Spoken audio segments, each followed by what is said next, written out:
Hello and a very warm welcome to you. I'm Hayley Palmer. It's so good to have you here with me on tonight's show, especially as we are joined by the legend that is Jams Crossley, aka Hunter from Gladiators. And here is what happened when I caught up with him. James, it's great to have you here. Thank you for inviting me and Little. Look, we have got the most two important guests. Obviously, we have James here, but more important than that, we've got Little and... Smudge, yes. Smudge. If you do hear some snoring during these next few minutes, then that'll be the Smudge. That is totally why. Yeah. But it's great to have you here. What have you been up to recently? So the main thing I'm involved with at the moment is sound therapy. I do gong bath meditations and I run a teacher training for gong bath. So if you can see my house here, there's instruments in every corner. So yeah, that's kind of what I've been pushing over the last couple of years, really. And it's a great thing to get into, isn't it? Because I feel like since lockdown, we've become a little bit more working on our mindset and a little bit more spiritual. So talk us through like what we could expect from that. So basically, it's been proved that the vibrations in the sound have a massive impact on the body. And if you imagine you've got inflammation or stress, you tend to hold it in your body. True, yeah. So what these sounds do, they wash through the body and give you a bit of a retune. So as far as stress, anxiety, sleep, we've found it so beneficial. And a lot of people come back every week and it's for the sleep aspect of it because they just feel totally retuned. They're really in that deep, relaxed state, very meditative state. And it just puts them in a great place for resting. It's true, isn't it? Because we live such a fast pace of life, like we all do, and we don't take that time, do we? Just to go, actually, this is my time. I just need to work on my mindset. Yeah, it's always, and I think it's always advertised, it's like attack the body, you've got to be doing this, you've got to be doing cardio, you've got to be doing strength work. But now people are realising it's as important to work on the mindset, to resting. Totally. And the reality is the magic happens when you're recovering and when you rest, not when you're tearing down the body. So I've really, as I've got a bit older, my balance of training is less of the attack and more of the mindfulness, and then just trying to find that balance. Because the older you get and the more you've been training over time, the less your body can take. So you really need to prioritise the rest and the mindset. And I just found the music and the gong baths, the sound therapy, perfect for that. See, I do find it quite hard just to go stop. Like I have to listen to a guided meditation, and then I've got an app called Parrot app, which I put my affirmations on. So when I'm walking down the street, I listen to those and like really good music and stuff. So I think it's important, isn't it, to find something that works for you? Absolutely, and it is a skill. You can't just turn up to a gong bath and think, right, I'm going to be able to get into that restful state, because what happens, you have this monkey mind all the time and it's like, I should be doing that, I should be doing that. And really, it takes a bit of practice to be able to say, okay, this is how our bodies are set. We have this monkey mind, but put that on the shelf, accept it's there, and just be in the moment and be present. But it's not overnight, and a lot of people come there and they're like, oh, this took a while to get into, but once they've come 3 or 4 times, you adapt. It's a game changer, It's a game changer, absolutely. We're going to go into your first song choice. U2, Where the Streets Have No Name, absolute classic tune. Why this one? So I was an actor for about 8-9 years, and one of the jobs I had, probably the best job I had, was with the Peter Hall Royal Shakespeare Company, and I was out in LA doing As You Like It, and it was an incredible US tour. It was a 2-year US tour, and we did Boston, New York, LA, and I just had some great memories there with all the cast, and we were there for, I think, 12 weeks in LA, and this was shot there, the video there, and it really is a feel-good song. I love it, absolutely love it. It's all about the feel-good tunes, isn't it? Absolutely, yeah. Check it out.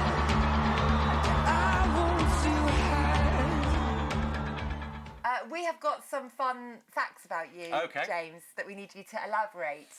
So the first one is, Hunter wasn't going to be your name.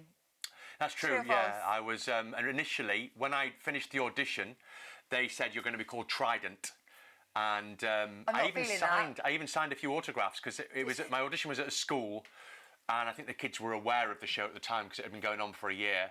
And then they took me in a car to LWT to meet all the rest of the Gladiators, and they basically said, actually, we've got a Trojan and Trident's a bit close. What about Hunter? I think the Hunter works better, don't you? Yeah, so that's where the name came from. I think they just used to sit round a table with a bottle of port and throw these names at each other, because there was no real rhyme or reason to where the names came from. But yeah, so that was just called it in a car, basically, after signing a couple of...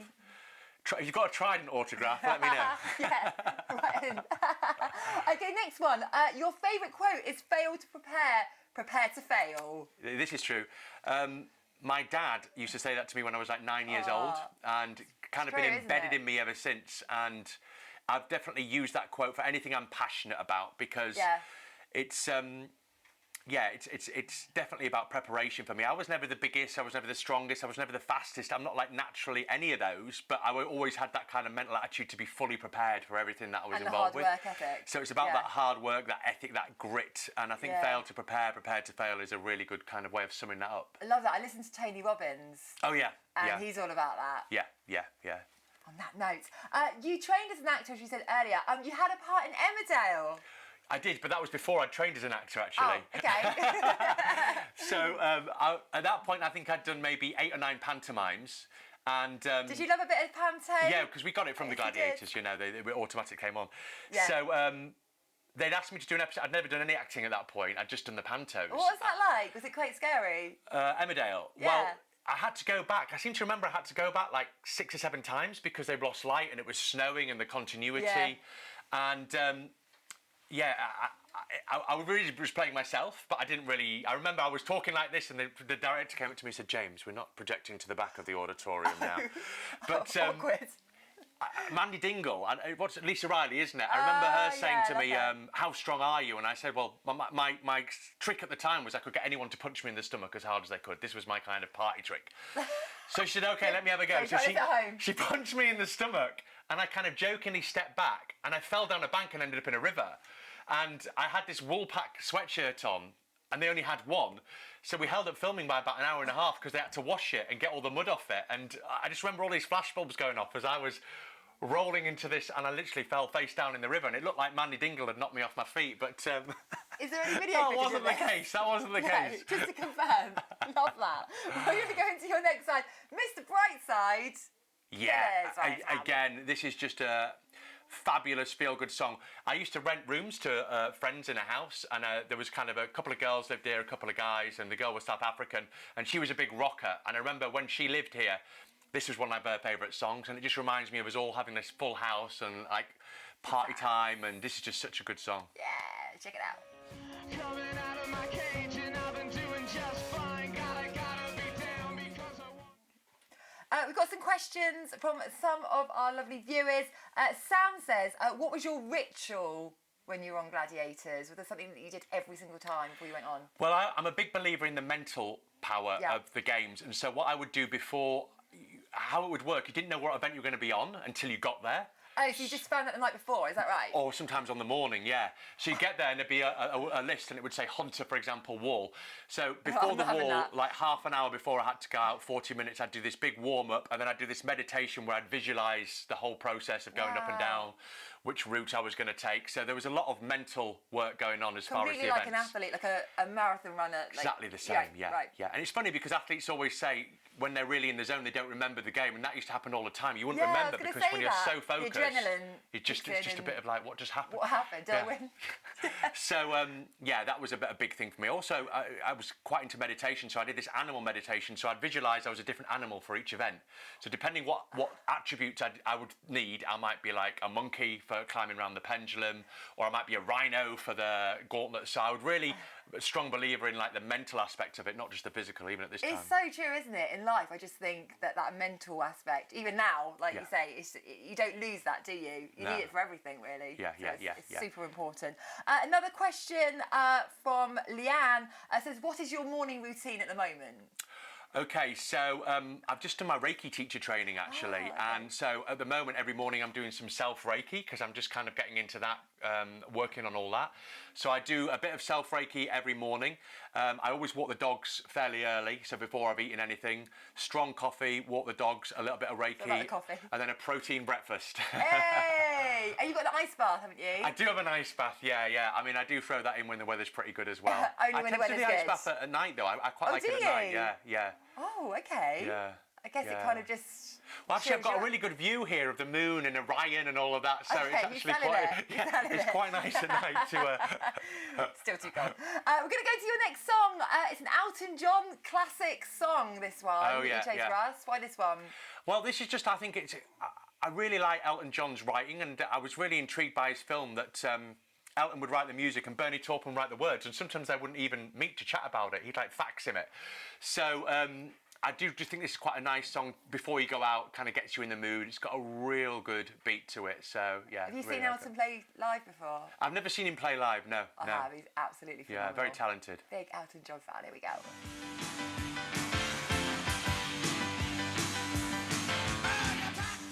So, of course, I want to know all about the Gladiators days because I can remember, I think it was for my 10th birthday that I actually came to the arena. I had the blue finger. I sat there and watched it and was like, wow, this is incredible times. So for me, it brings back a lot of memories. It also brings back a lot of memories of coming home on a Saturday, sitting down, fish and chips, we've got Blind Date, Yes. Gladiators. Like, they were the good days, Yeah, weren't they? yeah. So rewind us back how it started for you, because we can remember watching it, but of course it must be a completely different story when you started. Yeah, so I started in the second year, Yeah. and I'd seen the show on television, and at the time I was a bodybuilder. I started bodybuilding when I was 12, I think. So by the time I was 19, I was doing all these big shows, and the producers saw me in a magazine. They'd compared me to Tarzan, Johnny Weissmuller, and they said, is James Crossley the next Tarzan? I think we had similar hair. We'll take that. And the producers saw that, and that's how I initially got the audition. So I was thrown into it very quickly because I was working as a printer at the time. I was an apprentice printer. And when they offered me the job, it was 7 days later we were filming. So the first year was really tricky because I was straight off a bodybuilding stage. I'd never climbed a wall. I'd never swung on rings. And you only get 2 days practice on all the events. So people think we were practicing every week, but you get 2 days and then you're filming 2 days on, 2 days off, 2 days on, and it's 4 shows in 2 days. And as you know, the shows were about 6-7 hours to film. Yeah. So long days. So yeah, it was very tough the first year, but when I saw what I had to do, that's when I adapted and started training twice a day and created a program to become a gladiator, you know, and work on those different events. Yeah, because you say that, like, we sit and watch it and go, oh, I could do that. Yes. That's Yeah. me at home. That's Yeah. easy. That's a bit of me. But actually, like you say, the training that would go into something like that, especially something like the wall, for Yes. example, Yeah. where it's something probably your physique's not used to, right? So you have to completely adapt. Completely And different, yeah. I don't think we realise that how much energy and effort and mental energy went into the training period. Yeah, the thing is that all these games, they're very specific. So it doesn't matter if you're an amazing runner or an amazing rugby player. It's a case of you have to train specifically for those games. So what I did, I adapted a training routine that worked all those muscle groups and all those different planes of motion. So I was climbing a wall with a weighted backpack. I was pushing a car around for atmospheres in a car park. I was playing badminton for Powerball. So I tried to find a different skill. But yeah, you had to do the work in your own time to get good on the events because we got very little practice when we were actually there. But yeah, very, very unique skill set to have to be able to do all those different events. Did you become obsessed with it? Because I feel like I'm quite competitive, so I'd be like, I will be the best at this. I'm going to train every hour. This is my thing. Like, Yeah, did it well, become because quite obsessive? because I was the youngest, I always felt Yeah, I had to you're prove 19, myself, and because yeah. I was so bad in the first year, so I was training twice a day. Yeah, I mean, it was like I was. I was obsessed with it. So yeah, I mean, the thing is, the training for me, I wanted to be the best all-rounder, and so yeah, to train all those different skills and all those different events, I was training on the events every day, and then I was doing weights 4 days a week, and then I was doing all these different kind of skill sets. So especially because we filmed the whole series in 2.5 weeks, so especially 3 months before was when I really pushed it. What were you eating? I love to know what people eat. Were you in like a certain regime, or could you have a McDonald's? Well, because I'd been bodybuilding so young, started so young, I kind of had you had that a discipline. bodybuilding. Yeah, I had yeah, that yeah. bodybuilding diet. Right, so okay. I kind of still ate very plain food, like 5 or 6 meals a day, and all based around eggs, chicken, fish, that kind of stuff. So it wasn't anything magical, but it was just very clean food, and I guess 4 or 5 meals a day. Well, yeah, I mean, that's what I do, but the wrong stuff. You'd be very, very appalled Yeah. with my diet right now. It needs to change. But we're going to go into the next song. Wherever you will go, The Calling. Give us the gossip. What's the gossip behind this one? I've always been into music. yeah. And I've been in a couple of different bands, and we were in a cover band called The Watch. And it was me and a group of friends who were in this band. And the song that we played every time we did a gig was this one. It was definitely the crowd favourite, definitely the People's Crowd Champion pleaser. song. We like. Wherever You May Go was the one, yeah. Here we go.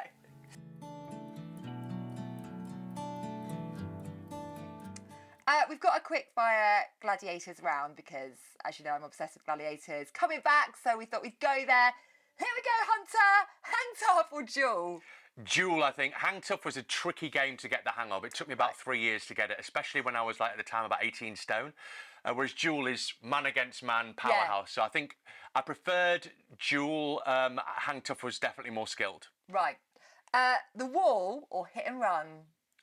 Well, Hit and Run, all you had to do was, it was kind of the injured Gladiators game. All you had to do was push balls against them on the bridge. So anybody that was injured, you'd know that because they'd be on Hit and Run.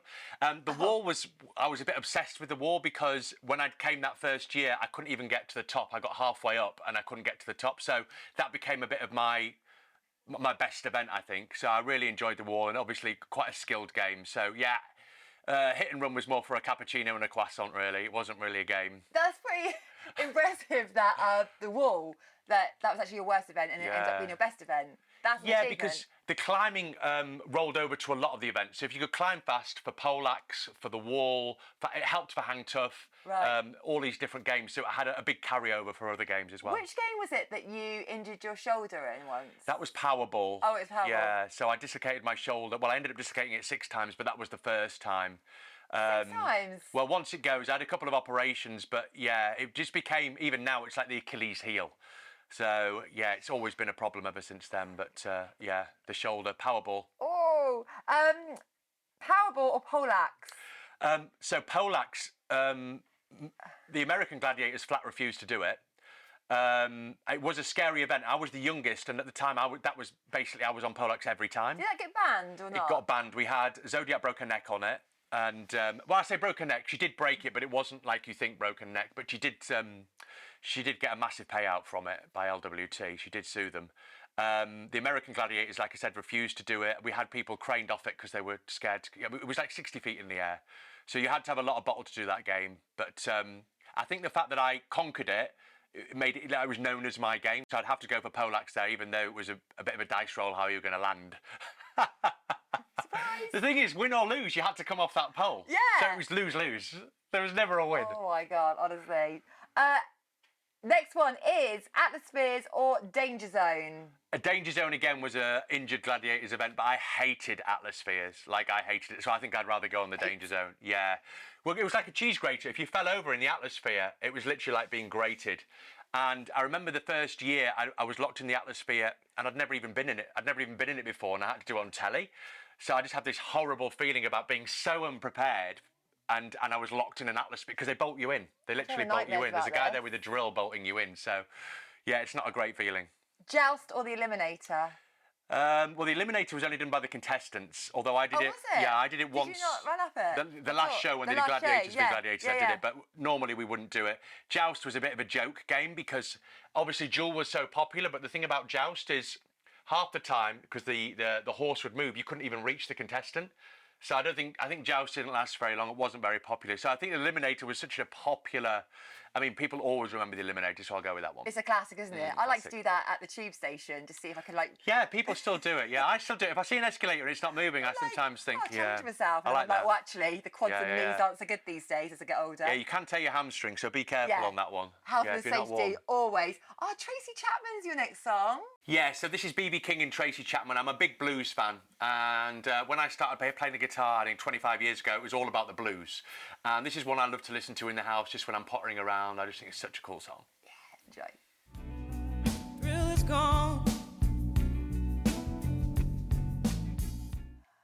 Well, I want to talk about the new Gladiators coming back. I know you haven't got too much information, but we are getting very excited about it. Any goss at all, or? Well, all I know is that I believe they're filming it in May time, and I think they're going to have some of the basic events that we had.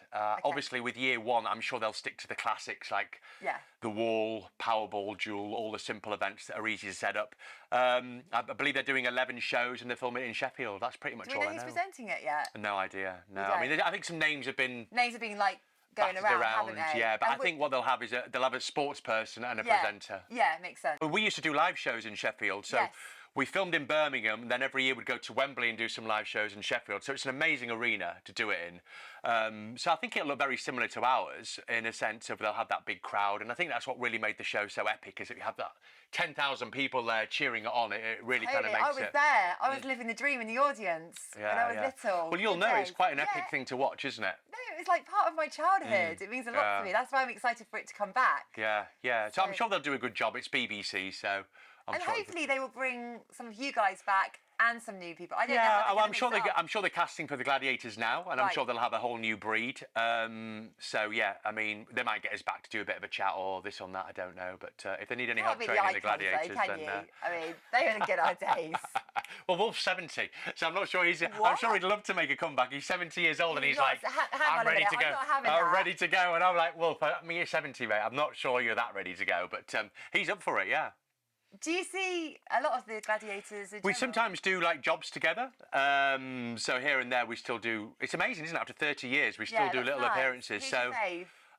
I think Warren Ace is a really good friend of mine. I heard that you two went out partying a lot. We used to do, yeah. I mean, he's now a priest. But in our 30s, we kind of when the show finished. Because bear in mind, I didn't drink until I was 28. So I hadn't really had that period as a teenager where I'd gone out or gone to university. I was like a robot. So I think we kind of met at a time after the show. We were both living in London, and we just kind of went out for a couple of years, yeah. And now Warren's, he's a priest. He's really kind of flipped it, yeah. So he's doing his training now, and in the next year he'll be ordained, yeah. And who else do I see? So Jet lives in the north. I don't see much of her. She works as a psychotherapist. Yes. Lightning, I believe, she's got a few different businesses, but she just won Miss Universe, so she's still competing as a bodybuilder. She won, So there's still some of them are keeping fit. Panther has a gym in Uxbridge. We're very good friends, so I speak to her. I feel like you guys just haven't changed though. Like you're all like in still really good shape. Probably because you have just trained so hard. Do you think? Yeah, I think because it's been instilled in us from all of us from a young age. You know, Helen was Miss Universe as well back in the NABA Miss Universe many years ago. So she'd started training very young as Panther. And most of them had come from some kind of athletic or bodybuilding background. So I think when you've had that instilled from a young age, you kind of keep it throughout your life. Yeah, absolutely. Well, we want to remind everyone to check out the sound bot that you're doing. So I do teacher training, sound healing, teachertraining.com. Maybe they'll have a graphic there. And I also do gong baths and meditations. I tend to work in Clapham quite a lot around South London, and lots of stuff for the mind and soul. I think it's brilliant what you're doing, because I think it's such an important thing to do, isn't it?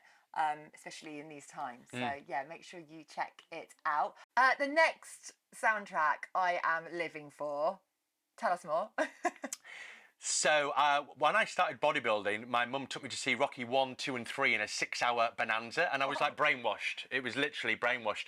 So I've trained to the Rocky soundtrack every workout for 35 years. Every workout. So that is kind of, when I hear Rocky, I'm kind of ready to go. That's kind of the eye of the tiger. A huge thank you to the dogs. Fast asleep now, that's how interested they were. Yeah, we bored them to tears. Yeah. They're absolutely gorgeous. But no, thank you so much, James. We really appreciate this. We're really excited for Gladiators to come back, but it's also really good to hear about those days, because I think it is a really big part of our childhood. So it's been really fascinating to hear. Love to see you. So thank you so much. It's Jams Crossley, everyone.